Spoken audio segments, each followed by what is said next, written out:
فاجئنا واحنا بنلعب اوزبكستان. احنا كنا عاملين حسابنا ان احنا بنلعب اوزبكستان بقى، جوه اوزبكستان يعني مش اللي هو باكستان. يعني اللي هم مش اوزبكستان، اللي هو باكستان، اللي هم ما نعرفش عنهم حاجه غير ان هم شغالين يعني عمال في السعوديه وفي الامارات.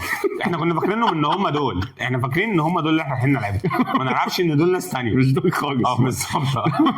يعني ما خدناش بالنا ان السيتي جاب مدافع من البلد دي كده، لا ما نعرفش كان بيلعب كده. يعني ما حدش لاحظ الموضوع ده، ما حدش لاحظ ان الجيل ده هو تقريبا احسن جيل في تاريخ البلد عندهم، ان الفرقه دي بتلعب بشكل مختلف. فكابتن ابراهيم حسن طالع بعد الماتش يقول لنا انتوا اللي ما بتتفرجوش على اوزبكستان. ماشي، احنا ما بنتفرجش على اوزبكستان، ده شغل حضرتك، يعني حضرتك اللي المفروض تتفرج عليها، انت اللي المفروض تبقى عامل حسابك على حاجه زي دي، مش هتعمل معاك كاميرا. كانت واحد من المنتخبات المتواضعه حتى في مجموعه تصفيات افريقيا، يعني مش كده خالص. انا بس عندي مشكله مع منتخب او مع حسام حسن في الماتشين دول.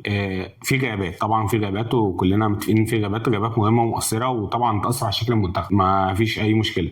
ماتش ودي بنجرب فيه، يا عم جرب براحتك زي ما انت عايز، انا كل ده ما عنديش مشكله معاه، واخسر بخسر 5 ما فيش مشكله. بس انا عندي مشكله واحده، لما تيجي تجرب صح، انما تيجي ماتش نازل لي فيه بمصطفى محمد واسامه فيصل ومروان اوتاكا مع بعض، اللي هم الثلاث مهاجمين ومعاهم صلاح وزيزو، يا يابا ده كده بقى بلاي ستيشن، ده كده ده مش لعب.